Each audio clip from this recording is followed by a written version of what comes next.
Semiotika. Imagination.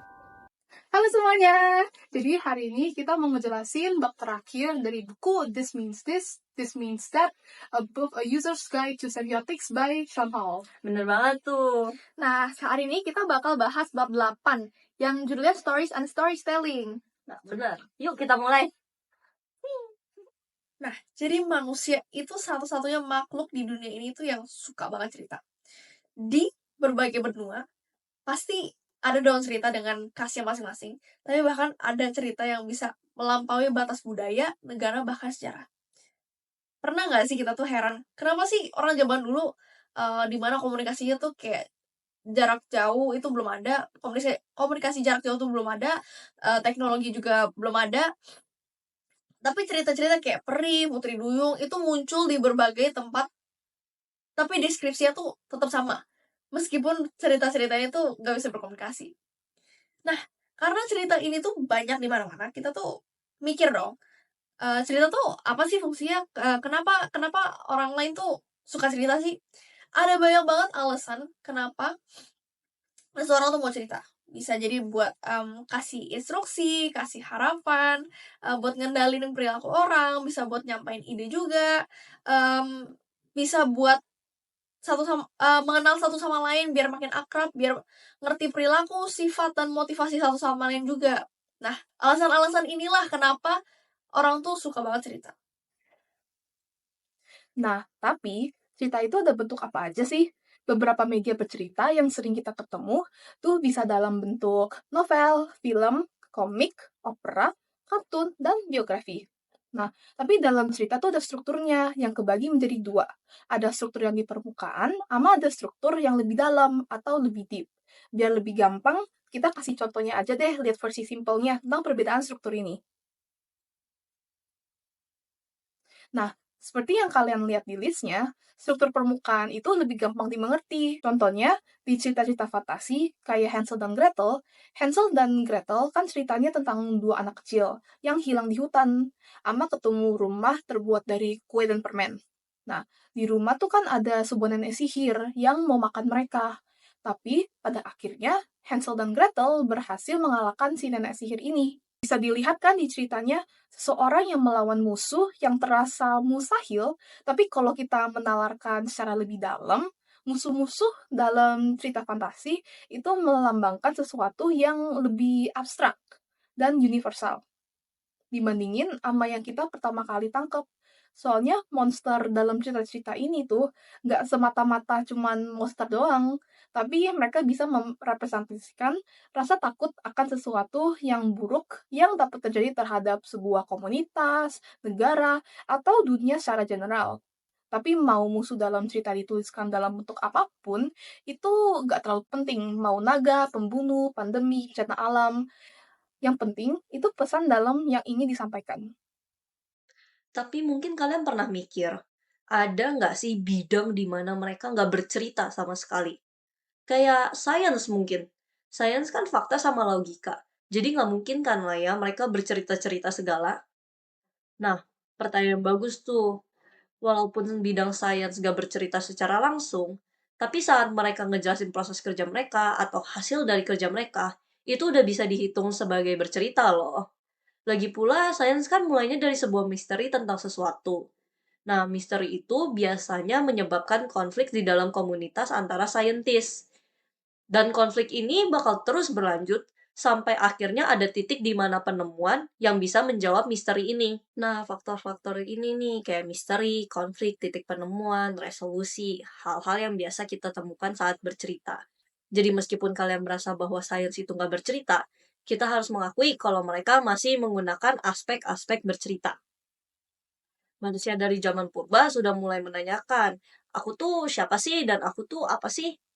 Nah, filosofer dari dulu juga sudah mulai membuat teori-teori rumit yang menjelaskan tempat dan fungsi kita di dunia. Dengan bercerita, kita bisa menjelaskan siapa kita dan segala kekompleksan tadi. Cerita adalah struktur utama yang membantu dan menginformasikan baik keyakinan, keinginan, pemikiran, dan interaksi kita dari yang paling ringan maupun yang paling dalam. Cerita mengungkapkan kekhawatiran paling dalam kita dan harapan terbesar kita. Mereka mengungkapkan perasaan kita keluar dan mereka jugalah yang membantu kita mencatat monolog dalam diri kita yang paling dalam. Nah, di bab ini ayo kita belajar tentang beberapa cerita yang terkenal. Facts and fiction. Nah, pertama-tama tuh kita bakal bahas tentang fakta dan juga fiksi. Nah, kita lihat dulu di foto ini. Pernah kepikiran gak sih kalau Kristus disalib ini tuh beneran meninggal atau cuma bohongan? Banyak banget pertanyaan yang ditanyain mengenai Kristus. Apakah dia beneran anak Tuhan? Atau apakah ceritanya fakta? Atau hanya fiksi? Salah satu tokoh yang paling berkuasa dalam seni barat adalah Kristus di kayu salib. Banyak banget seniman yang gambar tokoh Kristus bahkan sejak beratus-ratusan tahun yang lalu. Kadang kita tuh lupa, lambang salib itu cuma simbol. Kenapa cuma dianggap simbol? Karena salib yang kita kenal itu bentuknya tuh beda banget sama salib yang biasa digunakan bangsa Romawi zaman dulu. Bangsa Romawi itu menggunakan salib berbentuk T. Dan kalau bangsa Romawi menyalibkan Yesus, berarti harusnya mereka pakai salib tuh bentuknya T juga dong. Nah, simbol cross ini juga bisa dijelaskan kenapa salib ada yang berbentuk X, ada yang berbentuk plus dari Yunani, ada juga yang lancip-lancip namanya salib Malta. Nah, umat Kristen itu pas awal-awal tuh mereka nggak boleh pakai gambar untuk mewakili penyalipan. Karena hal ini tuh sebenarnya tidak terlalu penting loh. Yang penting itu sebenarnya pesan moral yang ada di balik penyalipan itu. Nah, penyalipan itu adalah salah satu cerita dengan moral yang paling besar yang pernah diceritakan. Nah, kalau misalnya baca Alkitab, kita tuh harus inget kalau inti dari cerita di Alkitab itu tuh sebenarnya pesan moralnya loh. Nah, kalau Alkitab itu ditulis kayak laporan pengadilan, mungkin emang bener harus pakai simbol yang spesifik banget. Tapi kan kebetulan ini Alkitab ditulis kayak lagi cerita loh. Jadi bakal lebih baik kalau misalnya bacanya sambil diambil pesan moralnya. Next. Narratives. Apa sih yang bikin sebuah cerita tuh cerita? Nah, kalau misalnya kita diceritain tentang cowok ketemu cewek, terus langsung menangin hati ceweknya, and live happily ever after, cerita gak akan menarik. Nah, suatu cerita tuh bakal jadi menarik kalau misalkan ada masalah tuh yang harus diselesain. Jadi kita tuh gak akan cepet bosan. Salah satu hal yang menarik dari cerita itu adalah rasa kehilangan yang dirasain cowoknya karena kehilangan ceweknya. Kalau diceritain tadi. Nah, rasa kehilangan ini tuh bisa diceritakan dari banyak perspektif.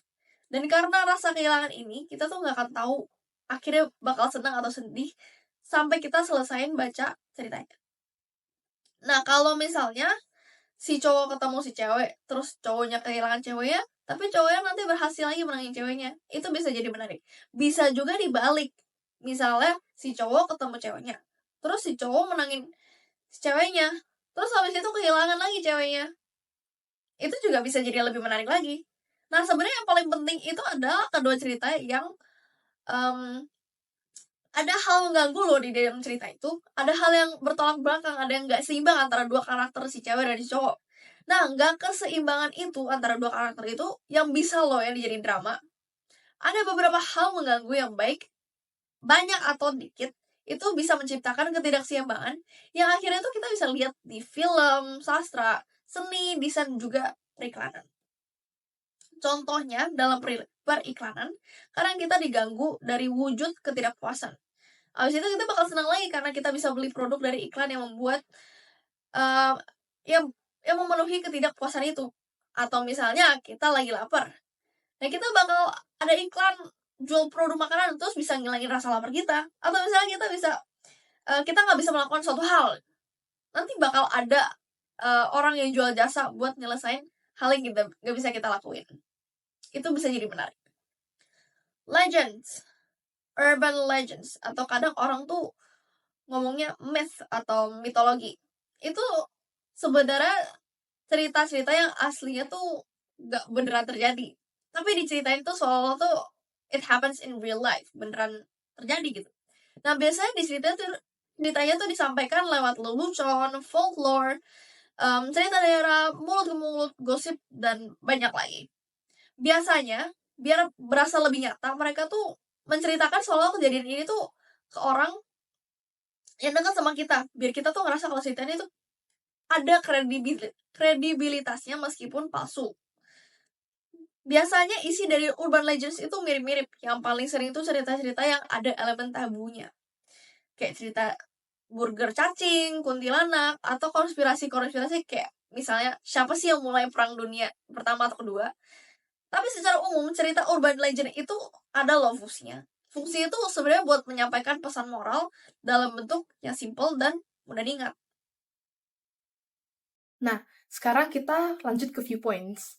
Nggak asing, tapi cita-cita yang diceritakan dan kita dengar itu mempunyai pandangan yang berbeda, tergantung siapa si pendongengnya. Nah, pandangan siapa yang kita baca akan mempengaruhi tanggapan kita sendiri ke cerita tersebut. Nah, cerita zaman sekarang itu ditampilkan seakan-akan sebuah dokumentasi yang nggak bias.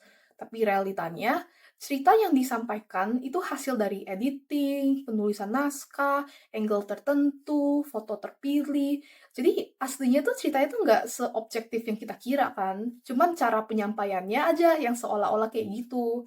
Nah, kayak yang di foto ini tuh aslinya foto sekelompok orang yang lagi melihat lukisan Mona Lisa. Unik ya, kalau kita pergi buat lihat lukisan Mona Lisa, yang kita pasti mau fotonya harusnya lukisannya dong, biar ada bukti kalau kita beneran lihat. Tapi penulis buku ini malah maunya foto pengunjung yang sedang menyaksikan Mona Lisa dari sudut pandang yang berbeda untuk ngasih lihat kalau pengunjung tuh ngerasa senang berada di hadapan sebuah foto yang belum tentu mereka ngerti art lukisan itu apa artinya. Nah, sekarang kita lanjut ke bab selanjutnya, characters and personas. Kalian pernah dengar nggak sih tentang seni fisiogonomi? Ini tuh seni yang mencoba membaca atau menebak karakter seseorang hanya dari mukanya. Nah, kalian percaya atau enggak tentang seni ini? Coba kalian lihat foto pria ini. Nah, kalau kalian lihat, kira-kira bisa kan mengasumsi berapa hal tentang dia dari mukanya doang? Mungkin kalian mikir dia kelihatan serius dan berwibawa, atau mungkin kalian ngerasa gara-gara tatapan dia yang kuat, dia kelihatan agak gila ya mungkin. Nah, sebelum kalian menentukan jawaban akhirnya, kalau aku bilang kalau pria ini tuh Ken Woodward, seorang seniman, kalian tiba-tiba ngerasa bahwa muka dia itu ada karakteristik seniman gitu nggak sih? Nah, jelas dong ada sebuah seni lebih dalam saat membaca wajah, tapi ini bukan buat manusia doang. Tanpa kita sadari, kita itu juga melakukan hal ini ke benda-benda. Nah, contohnya kayak di mobil Volkswagen Beetle nih. Beetle ini tuh didesain dengan tujuan membuatnya lucu. Jadi, pas para desainer mobil lagi ngedesain mobil ini, mereka itu ngambil inspirasi dari bayi, yang secara umum biasanya dianggap lucu. Jadi, mereka ngetranslasiin fitur-fitur bayi ke mobil. Makanya mobil Beetle tuh berbentuk bulat, banyak lekukan, lampunya juga dibikin bulat besar gitu, kayak mata bayi. Nah, desain inilah yang membuat kita bisa merasakan sebuah afeksi unik. Afeksi ini itu kelihatan banget di film Herbie yang menunjukkan mobil Volkswagen Beetle ini mempunyai nyawa dan tingkah laku yang lucu. Nah, sekarang kita lanjut ke misteris. Tentu saja sebuah cerita bagus tuh butuh misteri yang menarik kan. Misteri tuh kasih kita adrenalin sama rasa kepo. Kayak apa sih yang benar terjadi? Contohnya deh di foto ini, The Raft of Medusa. Ini tuh aslinya cerita tentang sebuah kapal besar bernama Medusa yang ada sekitar 150 orang saat berlayar. Tapi karena kapalnya kena terumbu karang, mereka tuh akhirnya terdampar. Dari apa yang diceritain orang-orang yang selamat, mereka itu terdampar tanpa makanan, tanpa ada cara untuk berkomunikasi ke orang untuk cari bantuan, dan luka yang mereka dapetin pas kapalnya kena karang itu juga nggak bisa diobatin.